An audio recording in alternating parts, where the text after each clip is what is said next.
대장동 개발 사업 도대체 얼마나 많은 이익을 남겼길래 이처럼 많은 돈이 굴러다녔을까요?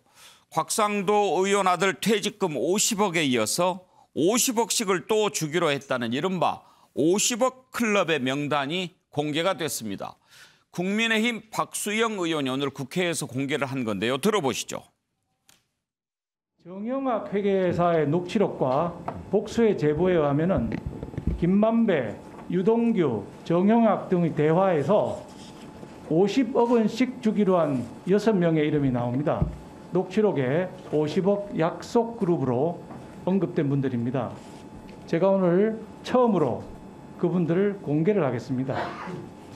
녹취록에 나온 사람들입니다. 권순일, 박영수, 곽상도, 김수남, 최재경, 그리고 홍모 씨입니다. 또한 50억 원은 아니나 성남시의회 의장과 시의원에게도 로비 자금이 뿌려졌다는 내용도 들어있습니다. 이분들 중에는 이미 받은 사람도 있고 약속을 했으나 대장동 게이트가 터져서 아직 받지 못한 사람도 있고 급하게 차용 증서를 써서 빌렸다고 위장을 했다가 다시 돌려줬다는 사람도 있고 빨리 달라고 재촉하는 사람도 있다는 추가 제보가 있습니다. 사실이라면 정말 놀랄 일이죠. 50억 클럽이라고 하는 그런 클럽이 있다는 것도 놀랍고 여기에 포함이 됐다고 하는 사람들의 면면이 놀랍고 그리고 어떤 것을 했길래 50억씩을 준다는 것인가 정말 궁금하기 짝이 없습니다. 일단 박수영 의원이 폭로한 해당 당사자들은 한결같이 부인하고 있습니다. 김수남 전 검찰총장, 박영수 전 특검, 그리고 최재경 전 인천지검장, 박근혜 정부 때 민정수석했지요. 황당하다, 터무니없다, 나도 모르는 얘기다라고 하면서 법적 조치를 예고했는데 자, 정기남 실장. 네. 일단 국회에서 한 발언이기 때문에 면책특권에는 해당이 되는 거죠? 뭐 그렇습니다. 또 국감장에서 얘기한 거기 때문에 예. 뭐 그런 것들을 또 고려한 발언으로 봐야겠죠.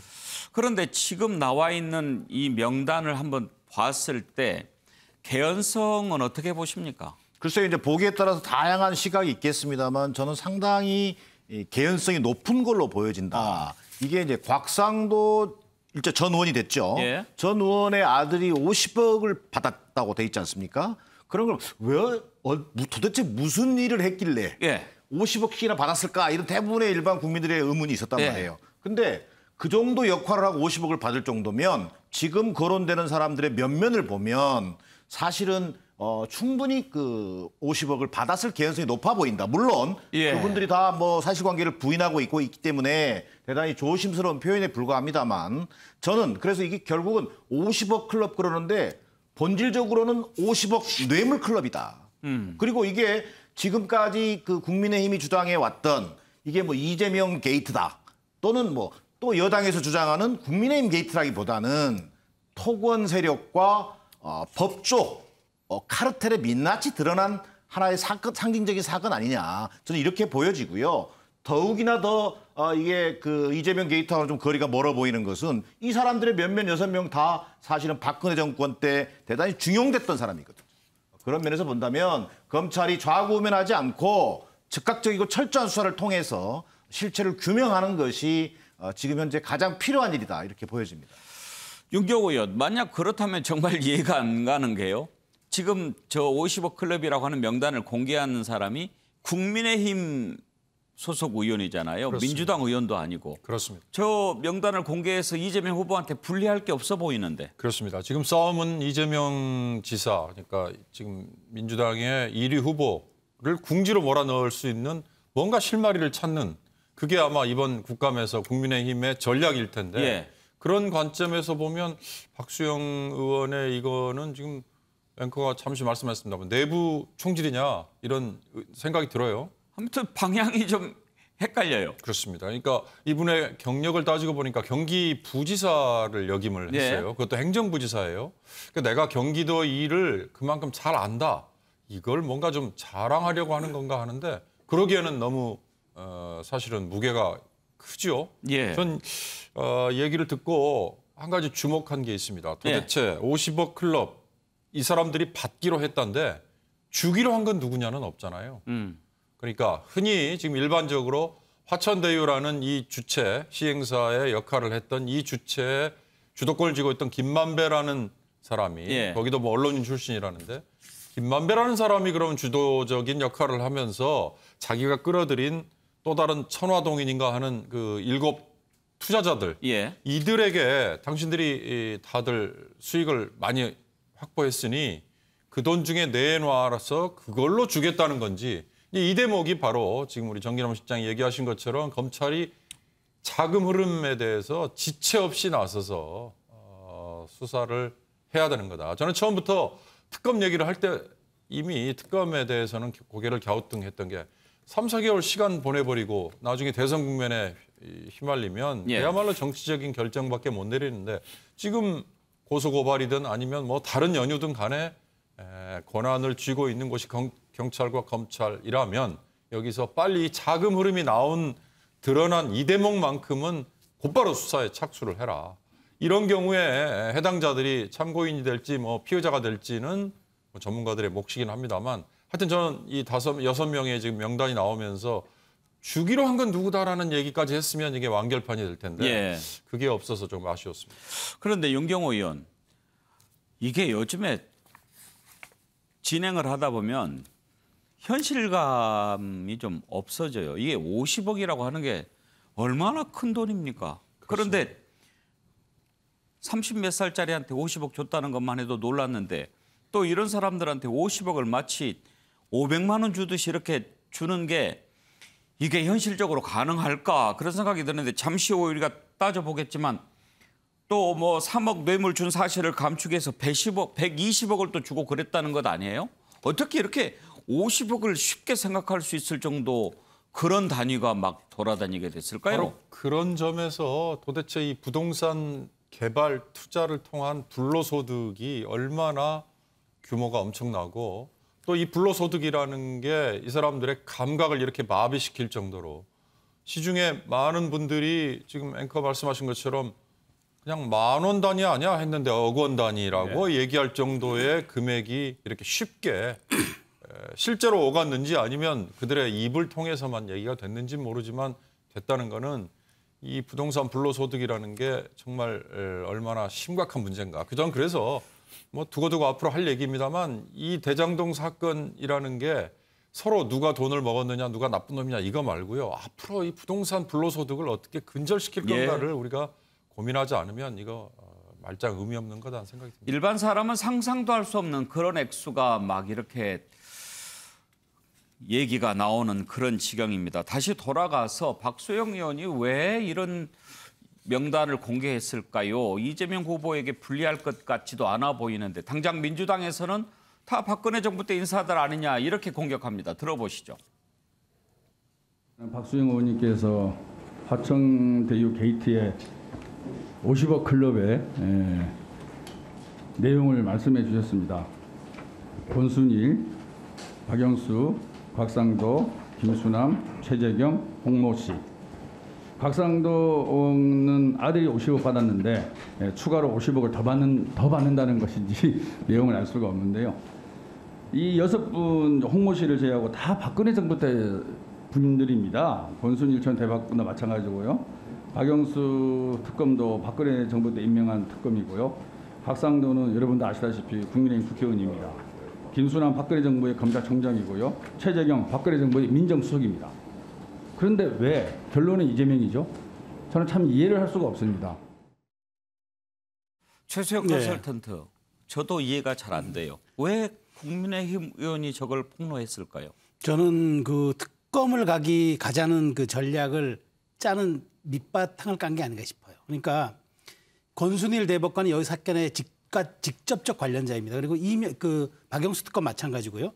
물론 이분들이 이제 사실은 따지고 보면은 공직은 굉장히 오래 30년 전부터 했기 때문에 특정하게 어느 그 대통령 정부 때 중용됐다고 해서 그쪽 사람이나 보긴 어려워요. 다만 권순일 대법관은 문재인 정부에서 중앙선거관리위원장을 했기 때문에 그다음에 박영수 특검은 그 박근혜 적폐청산 특검을 통해서 박근혜 전 대통령을 구속시킨 사람이기 때문에 아마 여권으로 분류할 수 있고 나머지는 약간 좀 민정수석을 박근혜 정부에서 했고 그래서 저는 우리도 들어있고 여기도 들어있으니 이걸 한번 까보자. 그리고 사실은 지금 지적했지만 50억에 대해서는 곽상도 의원이 이미 아들을 통해 받은 게 있어요. 그게 이제 퇴직금과 위로금 명목이라고는 하지만 그 성격은 사실 우리가 지금 정할 수 있는 것은 아니죠.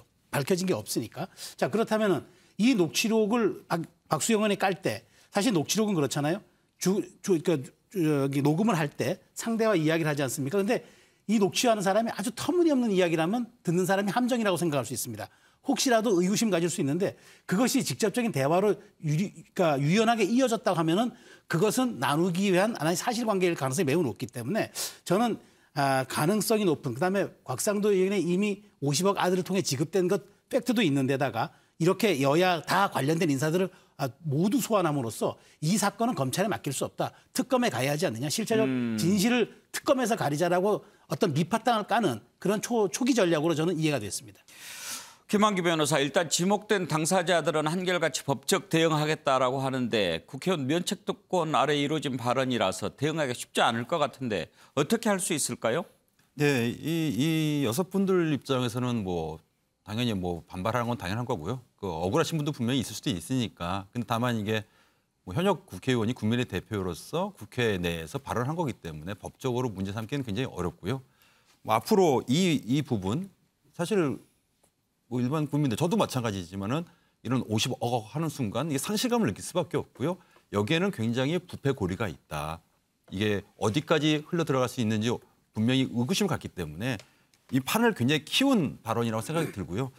이 사업 자체가 이 대장동 사업 자체가 이전 정권부터 박근혜 정권부터 이어진 거이기 때문에 사실 뭐 국민들은 이게 지금 여당이 유리할지 야당이 유리할지 이게 중요한 게 아니지 않습니까? 그 당시 박근혜 정권 하에서 이런 어떤 유착이 있었으면 그걸 그대로 밝혀내면 될 거고 현 정권 내에서 내지는 경기도에서 성남시에서 있었으면 밝혀내면 되는 겁니다. 이 부분에 대해서는 뭐 진상규명을 하면 될 거고요. 마지막으로 하나 드리고 싶은 말씀은 이 뇌물이라는 것이 돈을 받아도 뇌물이지만 받기로 요구하거나 네. 약속만 해도 뇌물이거든요. 그래서 더군다나 이 정영학 회계사 녹취록이 유동규 전 이 씨를 그 구속하는데 유효한 증거로 사용될 거기 때문에 터무니없는 내용은 아닐 거라고 저도 그 생각이 듭니다. 그래서 과연 약속을 한 것인지 이 부분까지도 검찰이 철저히 수사할 필요가 있다고 생각합니다. 예. 과연 사실일까요? 수사를 지켜봐야 할 이유입니다. 자, 그러면 맨 처음 50억의 주인공 곽상도 의원의 아들 도대체 무슨 일을 했길래 50억이나 받았을까요? 하는 부분 짚어보겠습니다.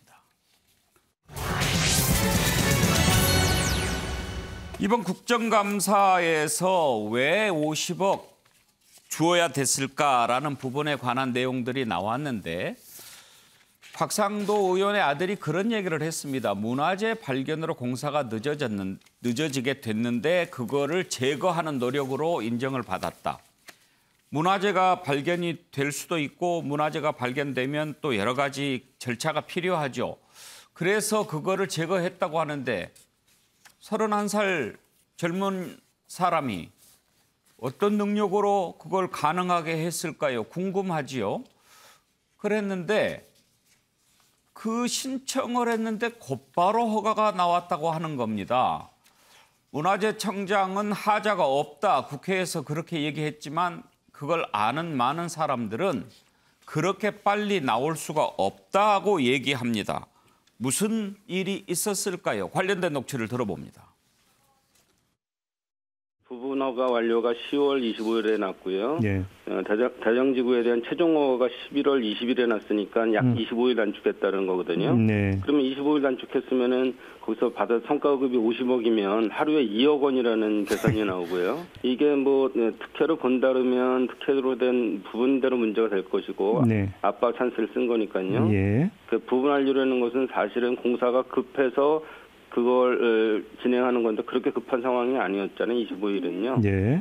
그렇게 된다면 그게 합당한 가격을 받은 건가 50억이라는 게 뭐 최고의 축구 선수 지금 손흥민도 그 주당 받는 것이 뭐 3억 4억이잖아요. 네. 전 세계적으로 최고 슈퍼스타가 근데 이건 하루에 2억을 받았다는 거는 너무 국민들이 이해하기가 어려운 거죠.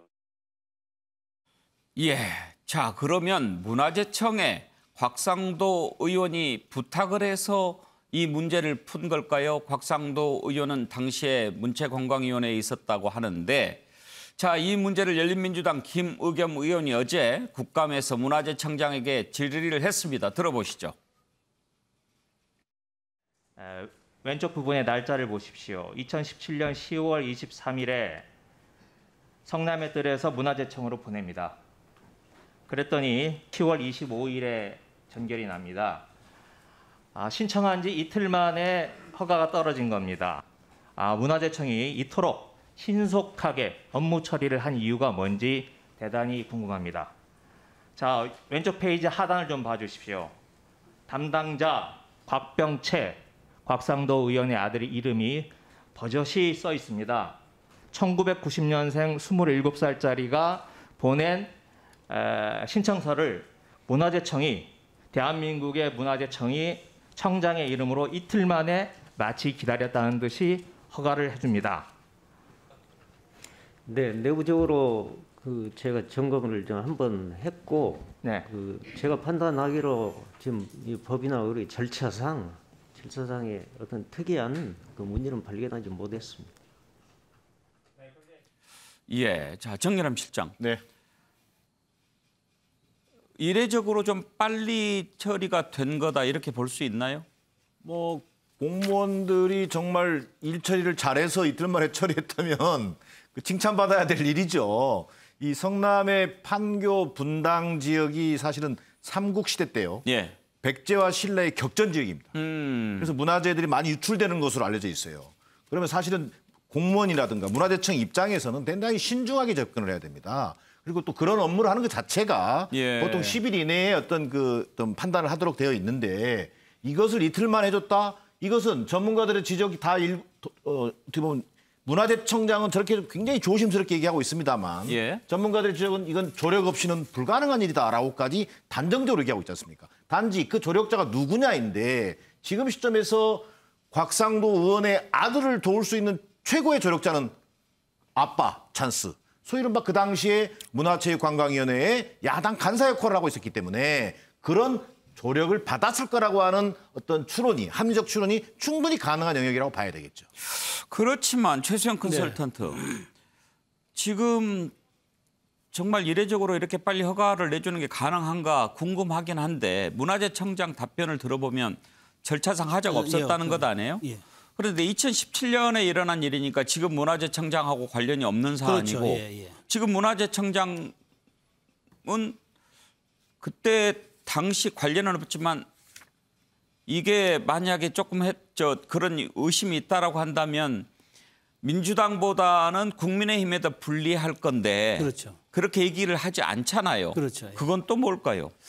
그러니까 제가 보기에는 지금 이 사실은 만일 그때 야당 간사였고 그래서 이제 막 이렇게 곽상도 의원이 이렇게 좀 말하자면은 영향력을 행사했다라는 것들이 입증되려면은 사실 저는 굉장히 쉽다고 봐요. 왜냐하면 그때 뭐 전화를 하거나 이를테면 서류를 간사실에서 보냈거나 하는 게 다 모든 게 남아 있거든요. 이런 것들이 그냥 말로만 구두상으로 이루어질 수는 없는 일입니다. 그런데 사실 이제 이 문화재라는 게 지금 서울 광장도 그렇지만 문화재 발굴이 한번 되면 말이죠. 공사가 올스톱 됩니다. 예. 지금 당장 지금 반년이 넘게 저게 올스톱돼 있는 상황인데 문화재 발굴이라는 게 건설회사에서는 아주 가장 치명적인 예상할 수 없는 리스크이기 때문에 이걸 굉장히 큰 리스크로 봐요, 사실은. 그런데 이걸 이제 어쨌든 해결하는 과정에서 지금의 당시 청장은 제가 근데 보기에 이게 국감에서 문제가 될 것으로 봤기 때문에 아마 출석하기 전에 관련 그 당시 이루어졌던 서류 모든 것을 아마 전반적으로 점검을 했을 겁니다. 직원들과 아마 간담회 했을 가능성도 있고 그럼에도 불구하고 저렇게 지금 전혀 문제가 없다라고 얘기를 하는 게 어쨌든 저는 사실관계를 확인한 거라고 생각은 되는데 그럼에도 불구하고 석연치 않은 거는 이런 문화재 발굴 공사 같은 이런 것들이 저렇게 이틀 만에 초스피드로 이게 진행된다. 예. 사실 업계의 관행상은 굉장히 말하자면 비관례적인 일이거든요. 그렇기 때문에 이 부분에 대해서는 제가 보기에 조금 더 들여다 볼 필요는 있다. 지금 문화재청장의 답변만 가지고는 이 사안이 깔끔히 클리어됐다라고 보긴 좀 어렵다는 생각이 듭니다. 윤경우 의원, 사실이라고 쳐도 급건 하나 해주고 50억은 좀 과하지 않나요? 바로 그 대목인 것 같습니다. 그러니까 처음에 곽상도 의원의 아들에게 50억이 건네졌을 때는 뭐 산재 위로금 운운했잖아요. 그게 이제 스텝이 꼬이게 됐는데 거짓말한 거 나왔죠. 곽상도 의원을 향한 삼자뇌물이라고 많은 사람들이 그냥 본능적으로 다 얘기했단 말이죠. 예. 그렇다면 이런 아들이 뭐 맡았던 업무가 문화재청 관련 업무였고 그게 이틀 만에 해결이 됐다 하더라도 이거 하나로 아까 앵커께서 처음에 문제 제기했던 돈 50억이라는 게 이렇게 쉽게 오가느냐. 그리고 또 더 중요한 건 2017년 10월이라면 이미 이들의 개발 이익이 실현된 시점도 아니거든요. 네. 그러니까 곽상도 의원 정도에게 드러났던 보험금 정도라면 그렇다면 50억이라는 게 포괄적으로 건네지는 걸로 의미가 있다. 하나 아들이 이 건 하나 해결한 걸 그걸 매개로 기여를 한 거다. 그건 저는 정말 빙산의 일각만 가지고 따지는 게 아닐까. 그런 점에서 정말 빨리 검찰이 이 드러난 일만이라도 빨리빨리 나서라라고 거듭 촉구하는 거죠. 김한규 변호사, 이거 한번 물어보고 싶은데요. 이제 뭐 여러 가지 사건을 많이 다뤄보시잖아요. 뇌물이라고 하는 게 뭐 어떤 그 액수가 정해져 있겠습니까마는 사회 통념상 이런 건에는 대체로 얼마 정도 뇌물을 주고 이런 게 있지 않아요. 50억 정도 이렇게 주기로 한다면 대체로 어떤 건들입니까? 그거는 사실은 일괄적으로 말씀드릴 수는 없는데요. 보통은 이 특정 사업에서 이 해당 부분이 차지하는 비중 그리고 특정 사업을 통해서 얻을 수 있는 이익과 그 뇌물 액수를 좀 비교할 필요가 있는데요. 지금 이 대정동 사업과 관련해서는 지금 언론에 보도된 바에 의하면 이미 실현된 이익도 수천억이고 앞으로 장차 실현될 이익까지 포함하면 최대한 뭐 조 단위까지 넘을 수 있다 이런 뭐 보도도 접했거든요. 그러면은 이게 지금 이 사람들이 수천억이 실현된 시점에서 사실은 뒤늦게 퇴직과 더불어서 퇴직금을 정산했다는 거거든요. 그러니까 이게 이 2017년에 이걸 허가를 얻어가지고 50억이 전달된 게 아니라 그러니까 나중에 일종의 이제 사후 순회, 굳이 이제 비교하자면 사후 순회가 될 텐데 그러면 이들은 얻을 수 있는 이득은 나중에 보니까 수천억이 됐단 말입니다. 그러면은 그 시점에서 판단됐을 때 50억이 물론 50억만 놓고 보면 매우 큰 돈인데요. 전체 액수에 비교했을 때는 그리 큰 돈이 아닐 수도 있거든요. 근데 뭐 이런 의혹들이 만약에 전체 사업에서 차지하는 비중이 매우 큰 일을 했다. 이 아들이 했다고 차지하면은 충분히 가능한 액수인데 다만 뭐 이거는 이제 검찰 수사를 통해서 면밀히 좀 드러나야 될 부분이라고 생각합니다. 비단 이것만 있었느냐 또 아니면 이건 정상적인 절차였느냐는 확인돼야 될 필요가 있습니다. 예.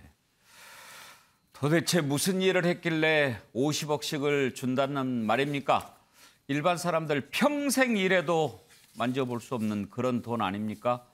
이런 얘기를 듣는 국민들의 마음은 정말 어떨까요? 다음으로 넘어가겠습니다.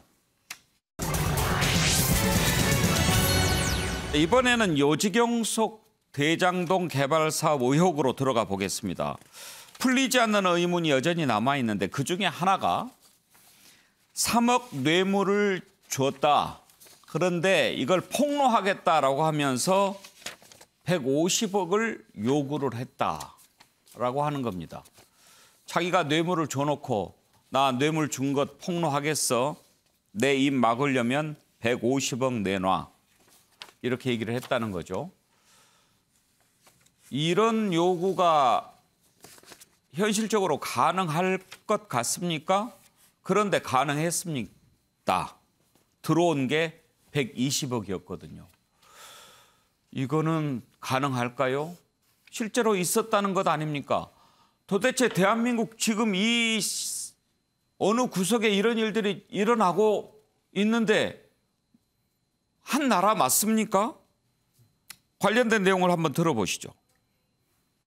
경력증명서를 보면 회사가 설립되기도 전에 근무를 했다고 허위 경력을 써놓는 바람에 논란이 되기도 했었습니다. 시의 행정부나 의회에서의 문제 지적이 잇따르기도 했었습니다. 뭐 시청에서도 감사를 했지만 유야무야 좀 그냥 그렇게 흘러갔던 것으로 기억합니다. 어떤 한 전 직원이 사장 임명에 맞춰서 안방 드나들듯이 회사를 나갔다가 들어올 수 있겠습니까? 유동규 본부장은 한 전 직원급이 아니라 이재명의 핵심 역할을 했던 오른팔이었던 것이 확실합니다. 모를 수 없다, 뭐 알았을 거다, 뭐 이렇게 의견이 교차하고 있는 것 같은데요. 네네.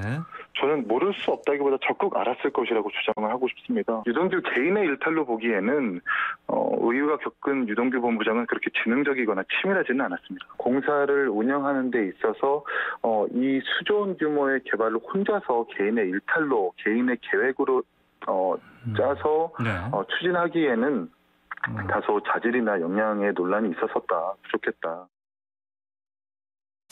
자, 김한규 변호사, 이 내용을 한번 정리를 해보죠. 그러니까 유동규 씨에게 3억 원 뇌물을 준 거죠. 그리고 그거를 사진을 이렇게 찍어가지고 내가 뇌물 줬는데 이거 공개하면 너네들 어떻게 할 거야. 그렇게 해서 지금 입을 막으려고 120억을 줬다는 거 아닙니까? 이게 가능할까요? 사실 전 이 기사를 접하고 느낀 게 영화에서도 만약에 이런 식의 시나리오를 썼으면 아마 관객들이 너무 이거는 현실성 말도 안 없다고 된다. 하죠. 근데 이게 현실로 벌어진 거예요. 지금 이 사람들이 지금 어디까지 과연 이 화천대유 내진 대장도 사업과 관련해서 범죄 혐의가 들어갈지 모르겠지만요. 이 사건만, 이 한 장면만 놓고 봐도 저는 최근 적어도 우리 민주화된 이후로 이렇게 더럽고 뭐랄까 이 사람들한테 충격을 준 사건이 있었나 생각이 드는 게 지금 한 8년 전에 3억 뇌물을 준 거를 이미 증거를 다 몰래 찍어놓은 거를 뒤늦게 이게 수익이 더 크게 나니까 이 증거를 갖고 들이대고 협박한 거 아니겠습니까? 근데 협박했는데 얻어낸 돈이 무려 120억이에요. 상상도 안 가는 돈이 아니니까 이 협박한 사람은 지금 일단 뇌물을 본인이 준 것도 있고 뇌물 공여도 있지 않습니까? 더군다나 이 120억을 받았다는 건 공갈한 거예요. 이건 공갈로 110억으로 말로서 공갈한 건데 범죄가 한두 가지가 아니에요. 이 유래 재산 관리 대주주인 정모 씨 같은 경우에는. 근데 이게 현실로 벌어진 겁니다. 그러면은 120억을 줄 수밖에 없었던 사정이 과연 단순히 3억의 뇌물만 있을 것 같지는 않아요. 왜냐하면 액수가 너무 맞지가 않아요. 3억과 120억은 비교가 안 되는 거예요. 그러면은 3억의 뇌물 줬다는 거 말고도 사실상 알려지면 안 되는 다른 불법이 또 있지 않았을까라는 생각이 들거든요. 저 같은 경우는. 검찰이 단순히 이 녹취록만 갖고 지금 수사할 것이 아니라 관련자들을 더 참고인도 다 조사를 해서 어떠한 협박을 받았길래 120억. 심지어 또 30억을 못 받았다고 소송까지 진행되고 있지 않습니까? 정기남 실장, 지금 이거 실화 맞아요? 실화인 것 같지 않습니까? 아까 좀 전에도 우리 김한규 변호사도 얘기하셨습니다만 요즘에 장안에 화제가 되고 있는 영화 아수라인가요? 저는 처음 볼 때 리얼리티 제로인 줄 알았어요. 그런데 이게 보니까요. 거의 지금 이 돌아가는 사정을 보면 그 영화 아수라가 거의 다큐멘터리 정도로 느껴질 정도예요.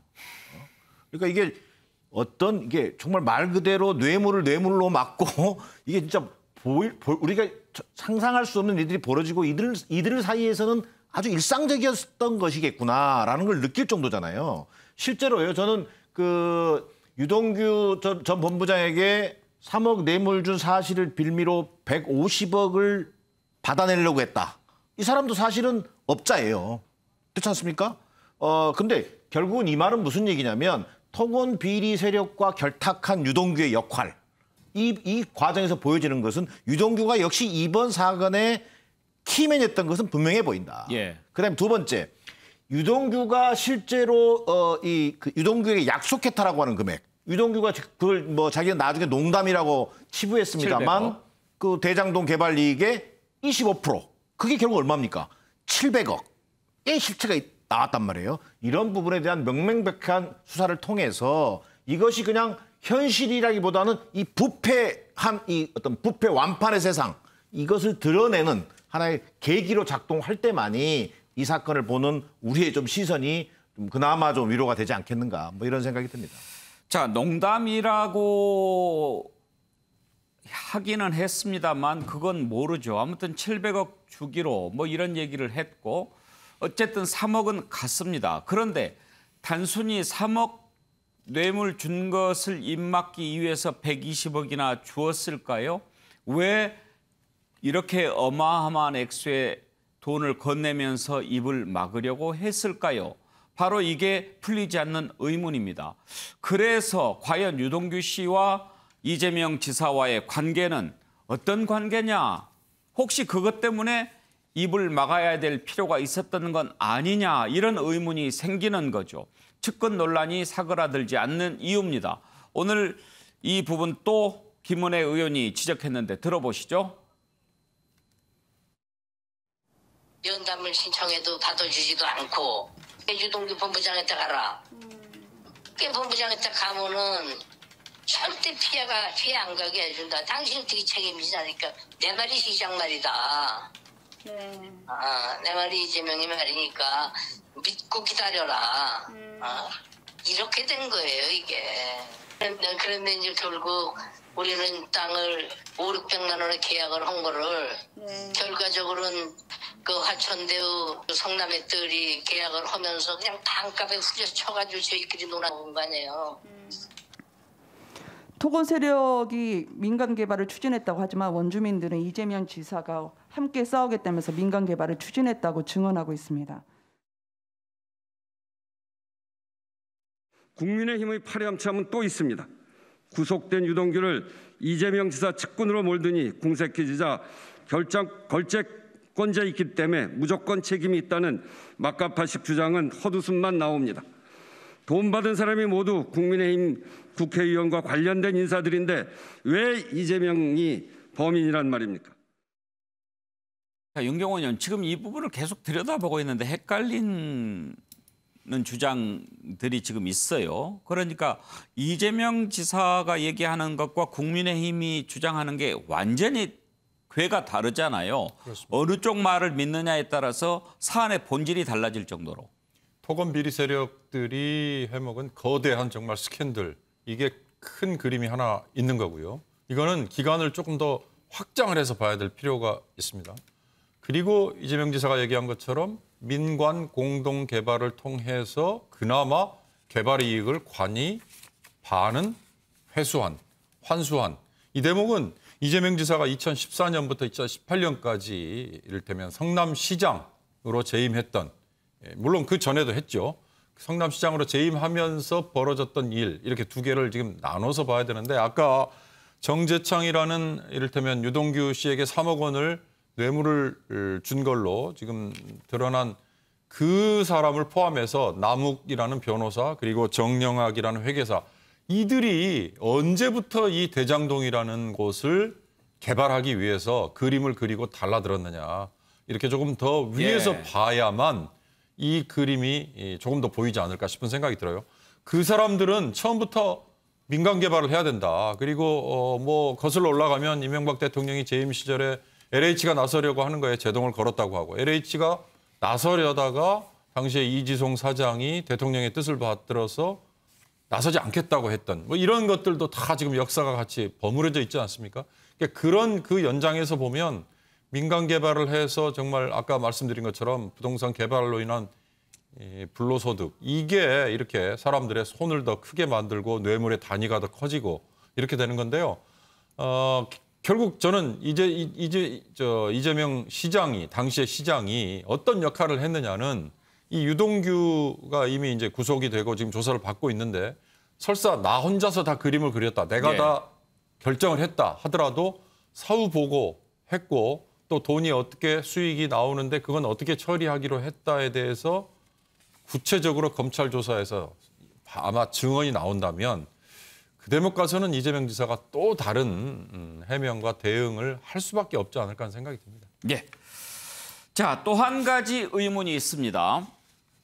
업자들에게 이렇게 어마어마한 이익을 가져다 주게 만들었던 것은 바로 초과 이익 환수를 하지 않도록 만들었기 때문입니다. 그 규정은 왜 갑자기 사라졌을까 하는 건데, 이 내용 살펴보겠습니다.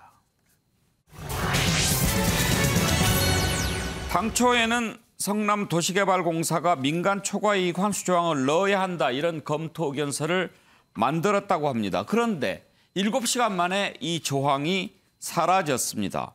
중요한 것은 당시에 성남시장이었던 이재명 지사가 이 사실을 알았느냐 몰랐느냐 하는 겁니다. 만약에 알았다면 배임에 해당될 수 있는 거지요. 성남시가 더 이익을 볼 수 있는 것을 못 보게 만들었으니까요. 자, 여기에 대해서 이재명 캠프에서는 뭐라고 얘기하는지 들어보시죠. 대장동의 공공개발을 막아 민간 토건 세력에게 막대한 개발 이익을 주려고 했던 것은 바로 국민의힘입니다. 그리고 국민의힘과 토건 세력의 민간 개발을 저지하고 시민을 위한 공영 개발을 위해 최선을 다한 사람이 바로 이재명 후보입니다. 국민의힘 세력과 민간 개발을 추진하는 토건 세력은 한 몸처럼 움직였습니다. 예, 최수영 컨설턴트. 지금 이재명 후보 쪽에서는 민간 개발로 갔으면 그만한 이익이 성남시에 들어올 수 없었는데 그걸 성남시에 들어오게 만들었으니 상을 받을 일이지 왜 이게 비난받을 일이냐 이렇게 얘기하는 거거든요. 전 사실 저 주장은 궤변에 가깝다고 봅니다.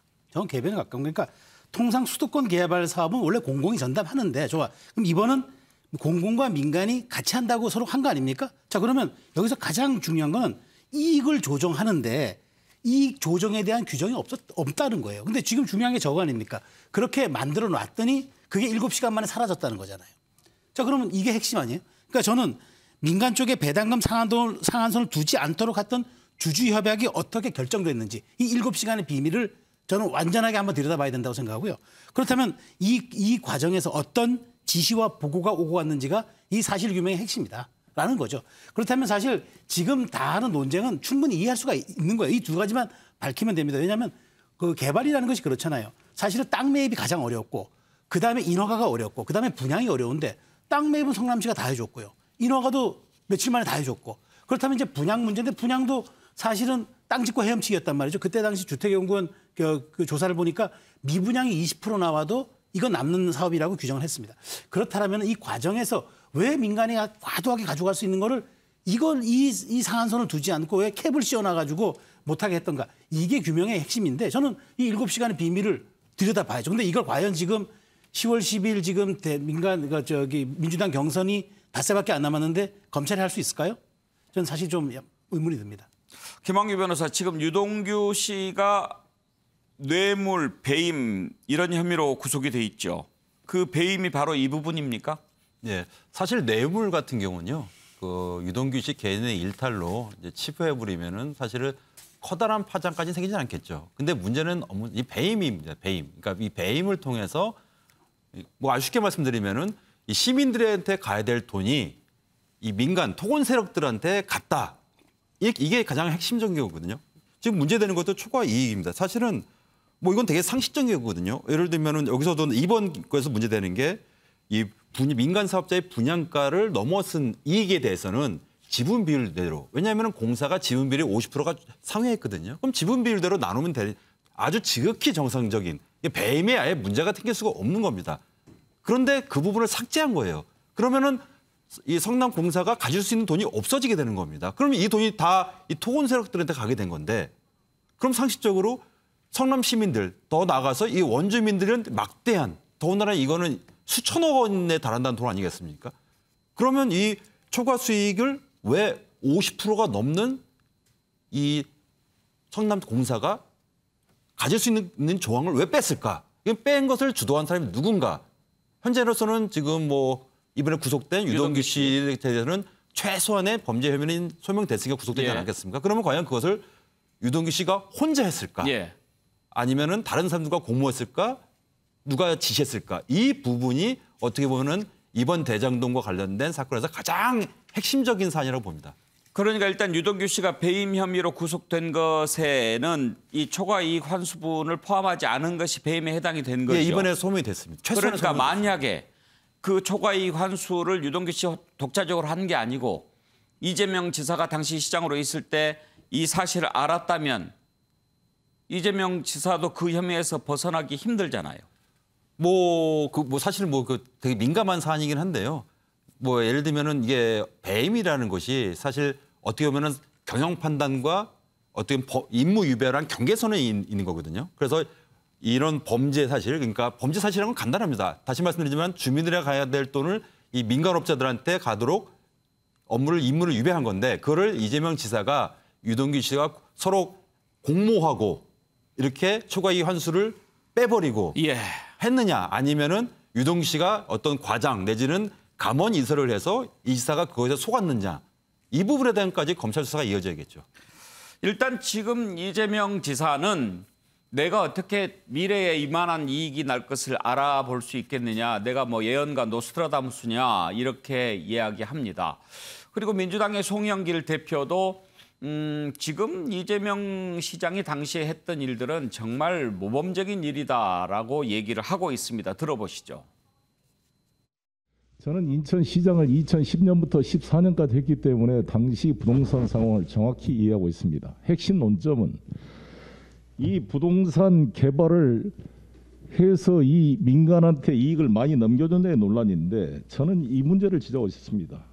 당시 이재명 시장은 10km가 떨어져 있는 제1공단과 대장동 사업을 연결시켜서 사업자 입장에 봤을 때는 무리한 연결입니다. 이 이익이 하나의 프로젝트로 만들므로써 대장동 개발 이익을 구도심의 공원지역을 새롭게 조성하는 비용으로 쓸 수 있도록 근거를 만든 것입니다. 이거를 가지고 법률적으로 문제를 삼을 것 같아서 부재소 특약까지 만들어서 이 사업을 해서 5,503억을 공공환수했다는 것은 평가할 만한 일이라고 저는 생각합니다.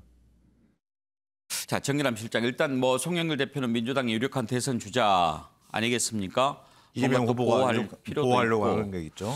궁금한 게요. 이거 참 조심스러운 질문이기는 합니다만 만약에 이재명 후보가 지금 유력한 주자 아닙니까?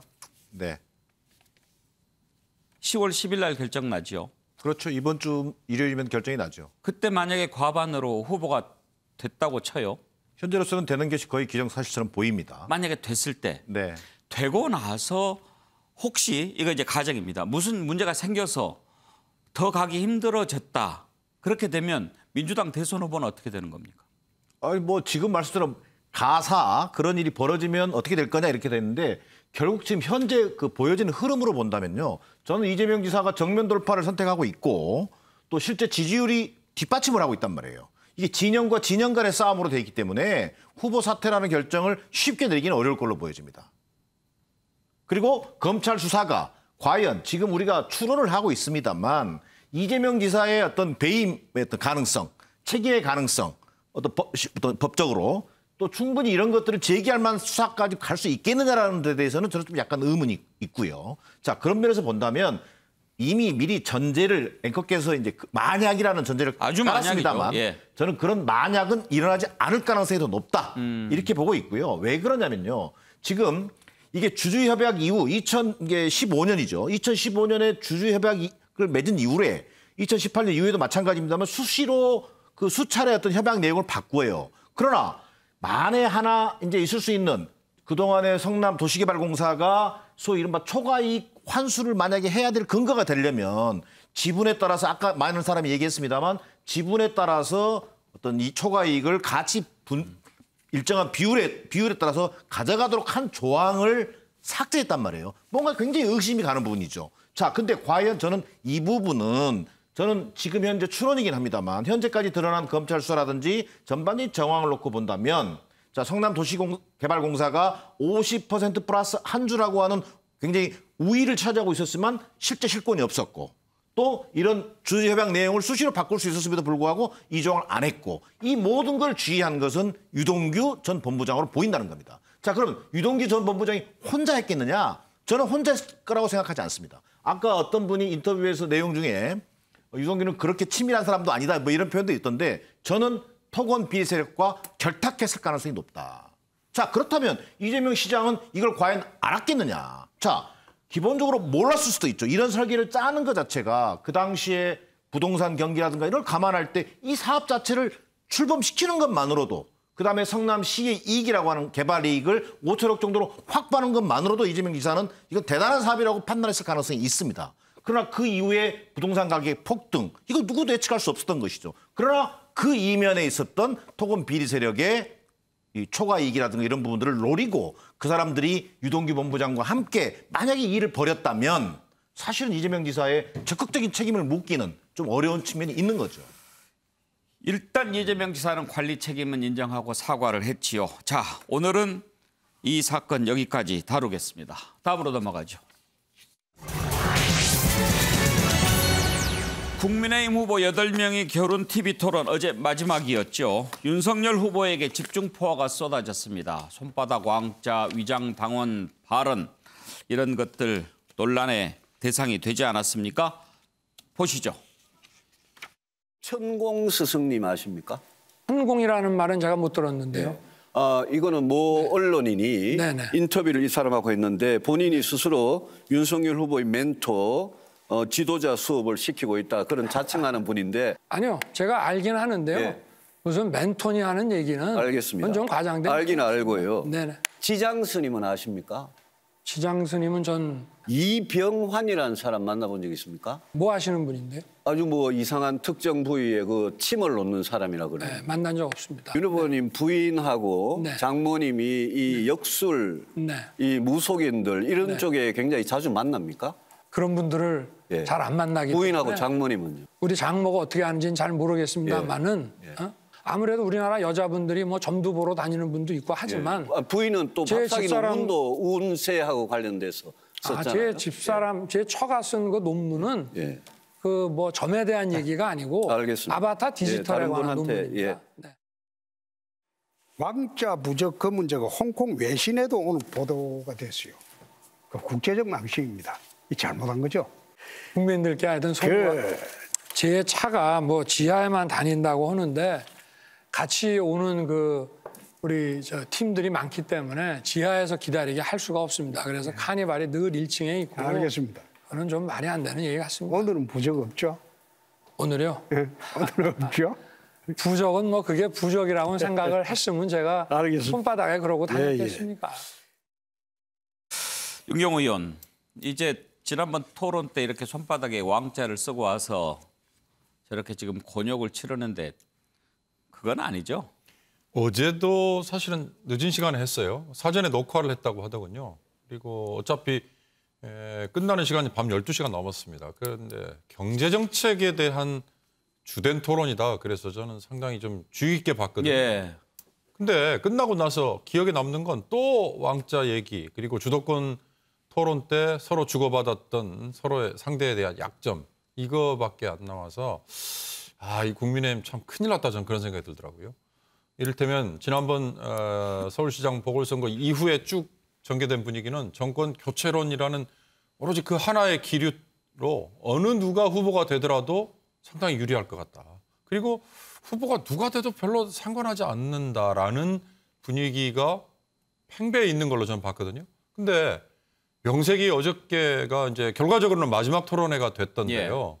어저께 토론회까지도 그것도 경제정책에 대해서 토론을 한다고 하는 저 자리에서도 무슨 뭐 왕자 그리고 이제 오늘 뭐 뒤늦게 나왔습니다만 저 유승민 후보가 제기한 그 뭐 특정 부위에 침을 놓는다 이거 사실 시정자배들도 그렇게 쉽게 얘기하기 어려운 그냥 우스갯소리나 하는 그런 거거든요. 근데 유승민 후보는 윤석열 후보의 개인적인 만남의 범위를 상당히 많이 꿰고 있는 듯한 답변의 진위와 상관없이 그냥 묻는 듯한 그런 느낌이었거든요. 저는 그런 점에서 국민의힘의 지금 후보들이 물론 뭐 4분으로 좁혀지고 나서는 이제 좀 더 정말로 앞으로 5년의 정책과 비전에 대해서 토론을 할진 모르겠습니다만 지금은 이번에 이 손바닥의 왕자를 포함해서 정말 눈살만 찌푸리게 하는 이걸로 그냥 이미지로 몰락을 한 게 아닌가 저는 그런 느낌이 들었습니다.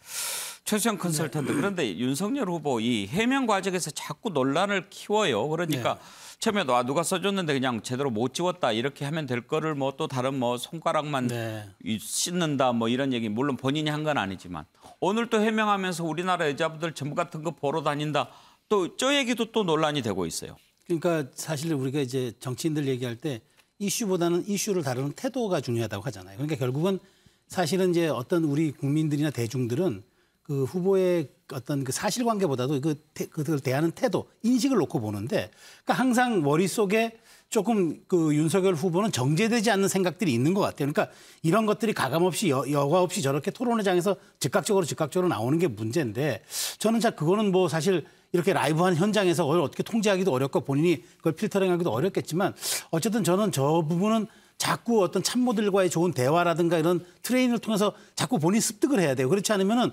저게 또 앞으로도 어떤 식으로든 이제 4강이 갖춰지면 이제 맞짱 토론 됩니다. 이제 앞으로 이제 1대1 토론도 벌어질 테고 정말 또 만약에 본선 후보가 된다 그러면은 이제 더 큰 이제 무대로 나가서 해야 되는데 저렇게 저는 사실 중간중간 오는 말실수들이 지금은 뭐 정권 교체 지수가 높아서 지지층을 결집하고 하는 거는 큰 상관이 없지만 앞으로 이제 지금 내부 경선이야 뭐 당원 30, 당원 50까지 가서 하는 거지만 앞으로 정말 민심의 큰 바다로 나가서 전 국민을 상대할 때 결정적일 때 저런 말들에 대한 것들은 통제가 안 될 수 있단 말이죠. 그러니까 그런 점들을 어떻게 내가 한 말이 정말 본인이 지난번 MBN 토론에 제가 봤습니다마는 정치인은 자기 말에 대해서 무한 책임을 져야 되고 하는 그런 얘기를 들었긴 들었습니다만 네. 그렇다라면 더더욱 주의해야죠. 근데 그렇게 저렇게 쉽게 이야기를 던질 수 있는 것들은 굉장히 좀 정치 지도자, 특히 대권을 꿈꾸는 사람으로서 조금 초반이라고는 하지만 저건 조금 좀 정제되고 좀 다듬어야 될 필요는 분명히 있다. 저는 말씀드리겠습니다. 예, 윤석열 후보 토론회가 끝나고 왜 이런 미신 이런 얘기를 꺼내느냐면서 유승민 후보에게 항의를 했다고 하는데요. 정기남 실장 그동안에 쭉 선거 많이 지켜보셨잖아요. 대선 또 총선도 그렇고 역술인들 찾아다니는 사람들이 꽤 있죠. 대부분의 대선 후보가 되면 자신의 어떤 운세라든가 운명을 좀 듣고 싶어하고 그런 심리들이 좀 있습니다. 그래서 상당히 많은 대선 후보들이 역술인에 어떤 의존하게 되고 또 거기서 힘도 얻기도 하고 이런 경우들은 저는 많이 봐왔습니다. 예. 그러나 지금 윤석열 후보처럼 뭐 이렇게 손바닥에 왕자를 새긴다든지 뭐 또 무속인들 이름이 막 거론되는 이런 정도 수준은 조금은 좀 과한 것으로 보여지고요. 저는 좀 정말 앞서 윤경호 의원도 얘기하셨습니다만 좀 부끄럽고 창피한 수준이다.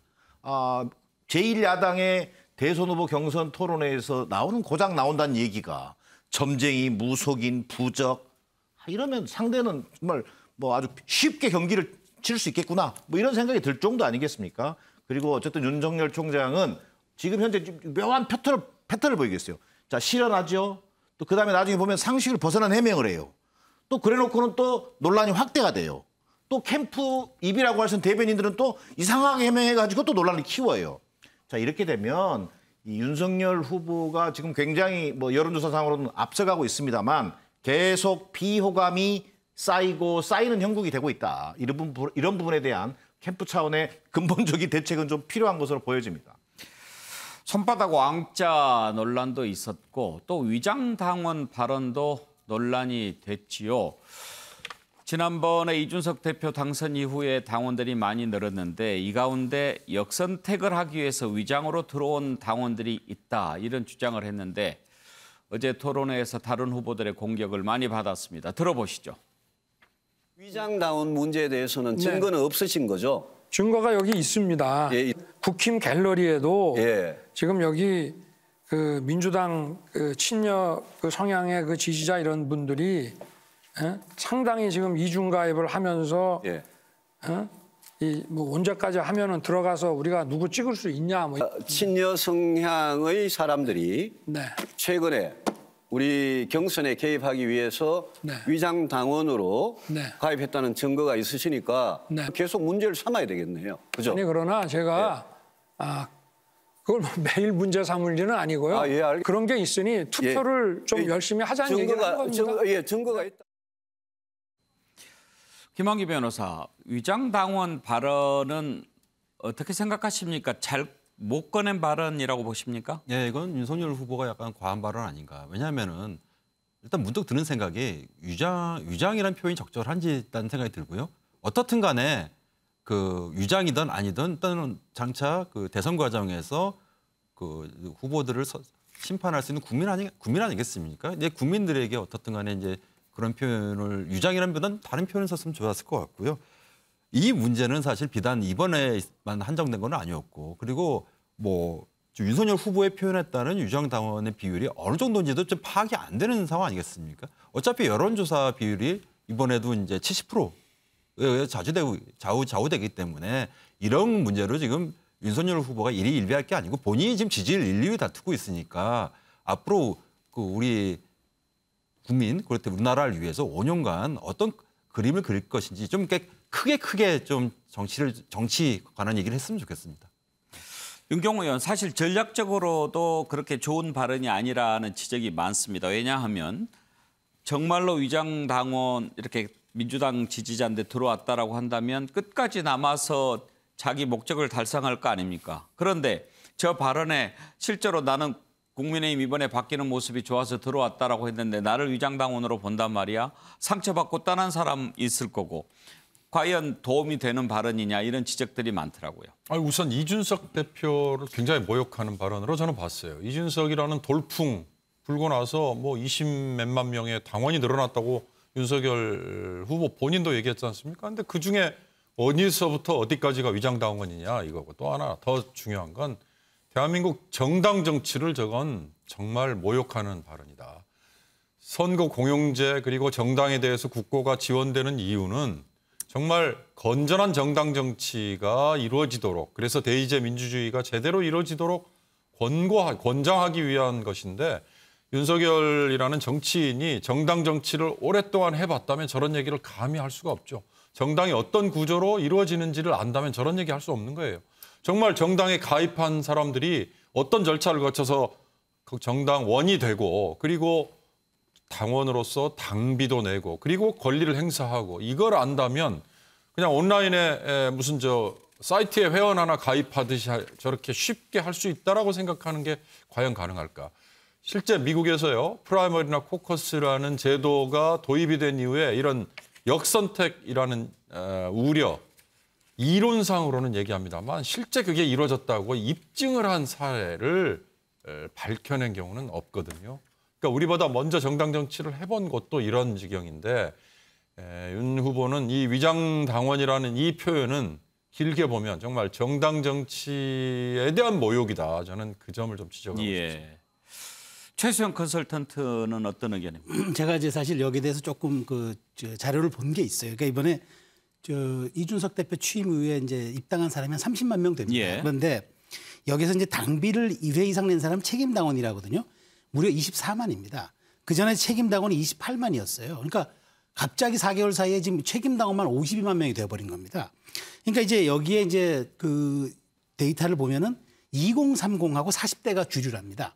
그리고 이제 지역별로 보면 수도권이 한 11만이 되고 호남도 1만 명 정도가 된다는 거예요.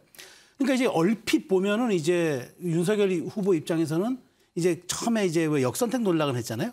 갑자기 이제 수도권 뭐 2030 이제 보면은 윤석열 후보의 지금 데이터로 나오는 지지층하고 조금 거리가 있을 수 있단 말이죠. 그러니까 본인은 여기에 대해서 의구심을 제기할 수 있어요. 그래서 이준석 대표가 그런 말을 했잖아요. 아마 해석에 조금 오류가 있는 것 같다. 데이터를 해석하는 접근하는 차원인 것 같다. 저는 그 말에 동의를 합니다. 그런데 사실 이번에 30만 명 중에는 윤석열 후보가 좋다고 돌아온 사람도 굉장히 많아요. 윤석열을 따라서 온 사람은 많다는 말이에요.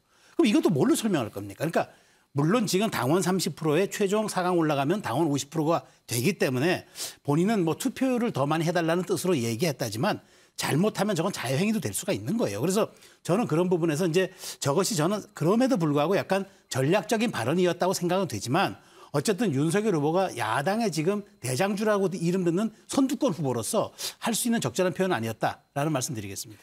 윤석열 후보는 손바닥 왕자 그리고 위장당원 발언 이 두 가지로 공격을 받았고 홍준표 후보는 또 막말 논란에 휩싸였습니다. 들어보시죠. 좀 홍 후보님 자기 절제력을 좀 많이 잃으셨더라고요. 전 좋아지셨는 줄 알았는데 막말병이 다시 도지신 것 같고 막 경쟁 후보도 입에 차마 옮기기도 힘들어요. 뭐 지을 하던 놈이다. 또 그런 욕설을 하지 않나. 뭐 조 패고 싶을 정도다 막말을 하지 않나. 여러 지역 돌아다니면서 하태경 4강에서 반드시 떨어뜨려 달라고 노골적으로 저를 비방하시지 않나. 이거 있잖아요. 공직선거법 251조 후보자 비방죄입니다. 그럼 내가 말씀드릴까요? 한 말씀 해보시죠. 제가 하태경 후보를 지목해서 이야기한 바는 없습니다. 특정해서. 막말은 하셨네요. 아니, 그거 한 거는 하태경 후보를 이야기한 게 아닙니다. 또 거짓말 하신. 예, 정계남 실장. 그러면 누구를 향해서 한 얘기일까요? 누가 봐도 하태경 의원을 저 염두에 두고 한 말 같은데 결국은 그 본인의 그 리스크라고 하는 것이 홍준표 후보는 때려야 뗄 수 없는 게 막말 시비지 않습니까? 어떻게 보면 말을 좀 쉽게 하고 상식적인 수준에서 한다고 그래서 젊은 층으로부터 어느 정도 또 인기도 받고 또 뭐 이렇게 나름대로 최근에 지지율도 많이 올라서 고무돼 있을 수 있는데 결국은 자기 발목을 잡는 하나의 결정적인 그 아킬레스건이 될 수 있다는 점에서 홍준표 후보가 이번 이 막말 논쟁을 어떻게 극복하는지 좀 지켜볼 대목입니다. 최수영 메시지 컨설턴트 만약에 윤석열 후보나 홍준표 후보 같은 분에게 좀 어드바이스를 해준다면 어떤 얘기를 해주고 싶습니까? 그러니까 어쨌든 저는 대중과 공감할 수 있는 단어들을 좀 많이 머릿속에 좀 넣었으면 좋겠어요. 그러니까 이제 우리가 그런 말을 하잖아요. 그러니까 말 한마디로 천냥빚을 갚을 수도 있지만 우리가 아 다르고 어 다르다 그러잖아요. 그러니까 우리 한국말이라는 갖는 메시지의 기능 중에서 해석에 따라서 들리기에 따라서 굉장히 그 사람의 어떤 정체성을 드러내 줄 수도 있는데 보면 이제 홍준표 후보가 말씀을 굉장히 편하고 쉽고 해학적으로 잘하는 것 같지만 언제나 위험 경계수에 있어요. 대중에게 쉽게 전달하지만 언제나 리스크를 갖고 있다는 거죠. 윤석열 후보는 마찬가지입니다. 윤석열 후보는 평생 검사로서 공소장만 쓰다 보니까 그런지 언어의 따뜻함이라든가 대중 소구력이 굉장히 떨어져요. 그런 점들은 저는 물론 공부해서 될 일은 아니지만 많은 것들을 주입시켜야 돼요. 그러니까 따뜻하고 대중에게 공감할 수 있는 그런 단어, 문장 이런 것들에 대한 평소 접근성을 기르지 않으면은 저는 하루아침에 될 수 없는 겁니다. 예, 이제 내일 모레 후보를 4명으로 추리게 되지 않습니까? 지금 가장 관심을 모으는 것은 누가 4등이 될까 하는 겁니다. 일단 윤석열, 홍준표, 유승민 이 후보가 3등 안에 들어갈 거다라는 데는 대체로 전망이 일치하고 이제 다른 후보 중에서 4등이 나올 것 같다. 이게 일반적인 전망인데 그러다 보니까 토론회에서 아주 이상한 모습도 막 연출하고 그런 일들이 일어났습니다. 어제 안상수 후보가 했던 모습 한번 보실까요? 부동산 투기 마피아의 두목 이재명 당신의 추악한 가면을 벗겨버리겠어요.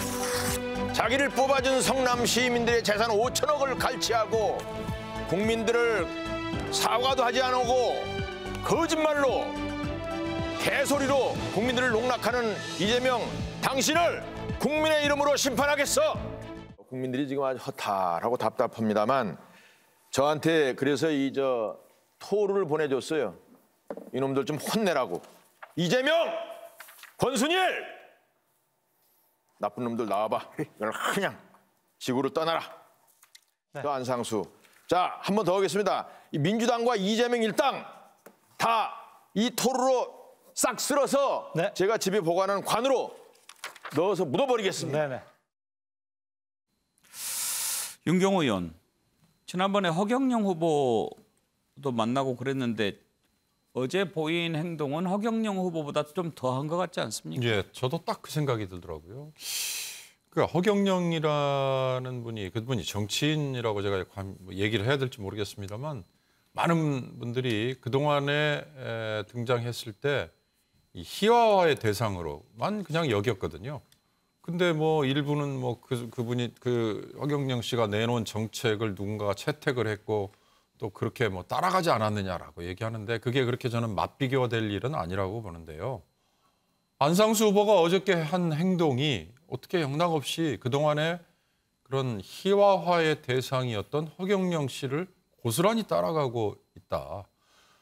지금 제1야당의 대통령 후보로 8분이 좁혀져 있는데 그 좁혀져 있는 작업 자체가 결국 잘못된 거 아니냐라는 생각이 저는 딱 들어서 뭐 이 자칫 잘못하면 안상수 후보에 대한 비판과 비난이 될 것 같습니다만 그런 점에서 전 뭐 이런 논평할 가치도 없다라는 생각이 들고요.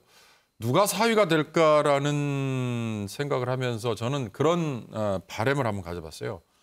어제 분명히 경제정책에 대한 토론이었거든요. 근데 이제 엄원대로 흘렀다고 아까 제가 지적을 했습니다만 정말 8명이든 4명이든 토론답게 이어가려면 누군가 거기에 불쏘시개 역할을 하는 사람이 하나 있어야겠다. 저는 그 사람이 누구라고 마음속에 생각은 하고 있습니다만 그러지 않으면 정말 국민의힘이 4명 좁혀진 다음에도 또 다시 맹탕으로 흘러갈 가능성이 참 높아서 좀 걱정스럽습니다.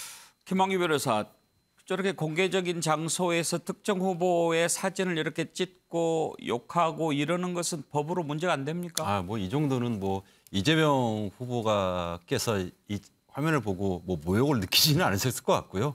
다만 이게 정치적 의사 표현이긴 한데 지금 우리 대한민국을 이끌 지금 5년 후보자를 정하는 어떤 국민의 어떤 선택을 구하는 토론회 아니겠습니까?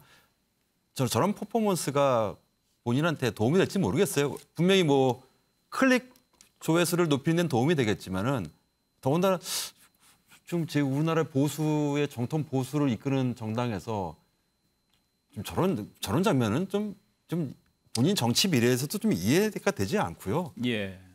좀 다시는 이런 장면이 좀 안 나왔으면 좋겠습니다. 저는. 예, 좀 너무 지나친 것 아닌가 싶습니다. 그나저나 과연 누가 4강으로 들어갈까 궁금한데 짧게 한번 의견을 좀 들어보고 싶은데요. 정기남 실장 혹시 누가 될 것 같습니까? 저는 뭐 관전자 입장이니까 사실은 뭐 딱 찍어서 얘기하기는 어렵습니다만 이른바 전통적인 지지층에 기반한 후보. 뭐 이를테면 4.15 부정선거를 주장하는 뭐 또 아주 그 강성 지지층이 있거든요. 이른바 그런 세력들의 그 지지를 얻고 있는 저는 황교안 후보가 상당히 선전할 가능성이 높다. 저는 이렇게 보고 있습니다. 황교안 후보, 최수영 컨설턴트는? 뭐 저는 그 당에서 이렇게 표현하겠습니다. 당에서는 원희룡 후보가 올라와서 4강 무대가 조금 어젠다 세팅이 되길 바라겠지만 그러나 현실은 황교안 후보가 선전할 가능성이 매우 높다. 당원 30%에다가 지난번 제가 유튜브로 중계되는 걸 봤더니 당원 댓글이 만만치 않더라고요. 그래서 지금 다들 2% 정도를 달리고 있기 때문에 제가 보기에는 그 미미한 숫자를 아마 그렇게 할 거예요. 시간이 별로 없으니까. 윤경호 의원은요? 저는 뭐 예상은 못하겠습니다만 아까 말씀드린 것처럼 4강이 됐을 때 토론이 조금이라도 알차지려면 아니 누구? 시간이 없어요. 전 뭐 예상. 하태경 후보가 될 것 같습니다. 아 그래요? 김한규 변호사는요? 저는 오히려 그 토론 결과를 보면은 원희룡 후보가 좀 반응이 좋지 않을까 봅니다. 좀 갈리는 것 같습니다. 아무튼 지금 원희룡, 하태경, 최재형 그리고 이제 황교안 후보, 이제 안상수 후보도 있는데 여기에서 누가 될까? 그전에는 최재형 후보가 조금 여론에서 지지율이 높기는 했는데 요즘 좀 빠진 것 같고 황교안 후보를 두 분이나 꼽으셨네요. 누가 맞았는지 다음 주에 한번 역시 두 분이 정치 고수 한 수 높은 것 같습니다. 예, 알겠습니다.